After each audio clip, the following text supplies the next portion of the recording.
हरे कृष्णा। श्री चैतन्य चरितामृत में कहा गया है, साधु संग सर्वशास्त्र कहे, लव मात्र साधु संगे सर्व सिद्धि होए। अर्थात साधु पुरुषों का एक क्षण मात्र का संग भी व्यक्ति को परम सिद्धि प्रदान कर सकता है। ऐसा ही कुछ हुआ था धृष्ट बुद्धि के जीवन में भी। लेकिन कौन था ये धृष्ट बुद्धि और क्या हुआ उसके जीवन में? चलिए ये जानने के लिए हम चलते हैं मोहिनी एकादशी की कथा की दुनिया में।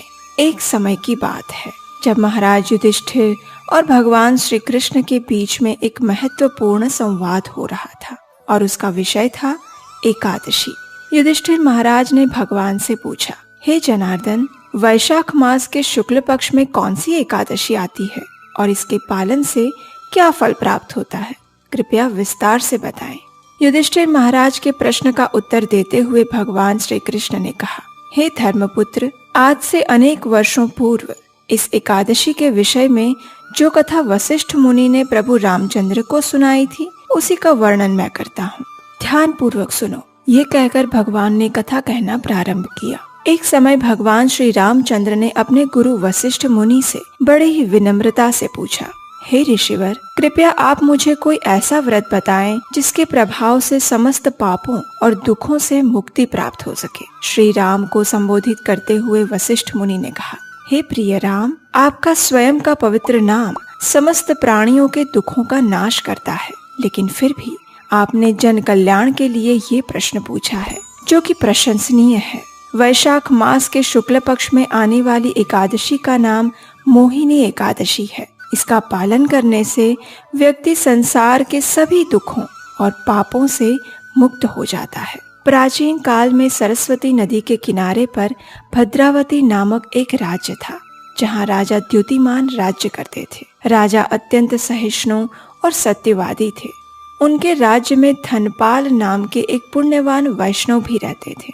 उन्होंने राज्य में अनेक धर्मशाला, अस्पताल, पानी के प्याऊ तथा मंदिरों की स्थापना करवाई थी। वे दान तथा जन कल्याण के कार्यों में सदैव संलग्न रहते थे। ऐसे पुण्यात्मा वैष्णव धर्मपाल के 5 पुत्र थे, सुमना, द्युतिमन, मेधावी, सुकृति और धृष्ट बुद्धि। लेकिन दुर्भाग्य से उनका 5वां पुत्र धृष्ट बुद्धि अपने नाम के अनुसार ही अत्यंत पापी और दुराचारी था। दुष्ट व्यक्तियों और व्यभिचारी स्त्रियों का संग करना, मदिरा पान करना, पशु हत्या, मांस भक्षण इत्यादि कार्यों में संलग्न रहकर वह अपने पिता की संपत्ति का व्यय करता था। एक दिन उसके पिता धनपाल ने उसे एक वेश्या के साथ चौराहे पर जाते हुए देख लिया और फिर क्या था, उसके पिता ने उसी क्षण उसे अपने घर से निकाल दिया। पिता के द्वारा घर से निकाले जाने के बाद धृष्ट बुद्धि और अधिक पापमय प्रवृत्तियों में संलग्न हो गया। लेकिन कुछ समय बाद उसका धन जब समाप्त हो गया तो उसके मित्रों ने और उस वेश्या ने भी उसे अपमानित करके त्याग दिया। अब धृष्ट बुद्धि के पास धन भी समाप्त हो गया और उसके आसपास के लोगों ने भी उसे तिरस्कृत कर दिया। इसलिए अब अपना जीवन निर्वाह करने के लिए उसने चोरी करना प्रारंभ किया।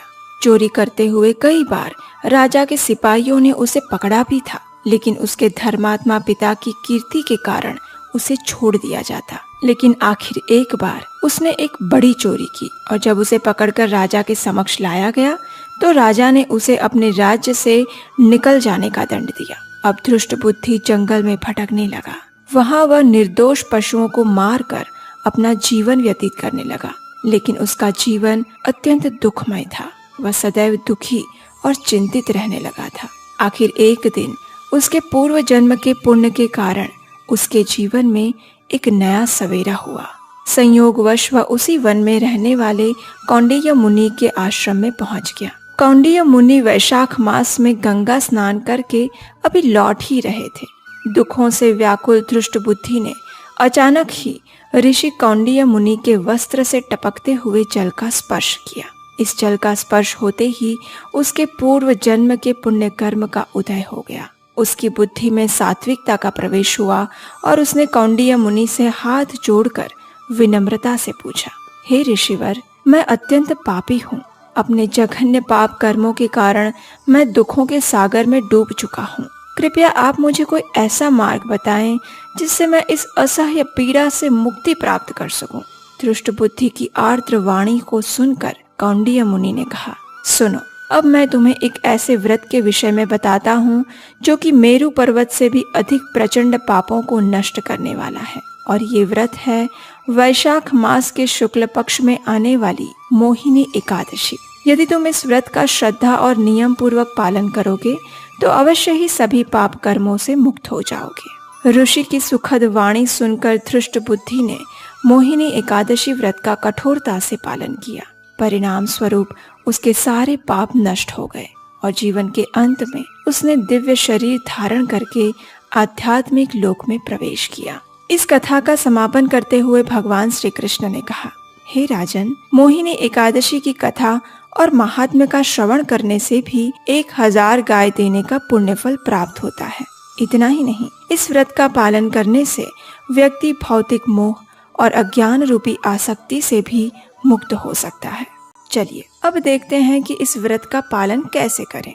एकादशी के दिन प्रातः ब्रह्म मुहूर्त में उठ जाएं, स्नान इत्यादि नित्य कर्मों से निवृत्त होकर यदि संभव है तो भगवान की मंगला आरती करें, और यदि संभव न हो तो इस्कॉन मायापुर या इस्कॉन वृंदावन से ऑनलाइन लाइव मंगला आरती का दर्शन करें। उसके पश्चात भगवान के समक्ष हाथ में गंगाजल लेकर एकादशी व्रत का संकल्प करें। तुलसी देवी को जल अर्पण करें, कम से कम 3 बार प्रदक्षिणा करें और उनके समक्ष बैठकर हरे कृष्ण कृष्ण कृष्ण हरे हरे, हरे राम राम राम हरे हरे इस महामंत्र का अधिक से अधिक मात्रा में जाप करें। एकादशी के दिन संपूर्ण उपवास करें।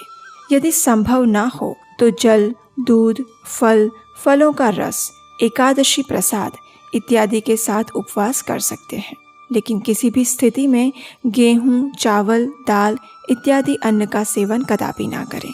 तो चलिए जीवात्मा को परम गति प्रदान करने वाली इस मोहिनी एकादशी का श्रद्धा और नियम पूर्वक पालन करते हैं और पूर्ण पुरुषोत्तम भगवान श्री कृष्ण के चरण कमलों में अपने जीवन को समर्पित करते हैं। हरे कृष्णा।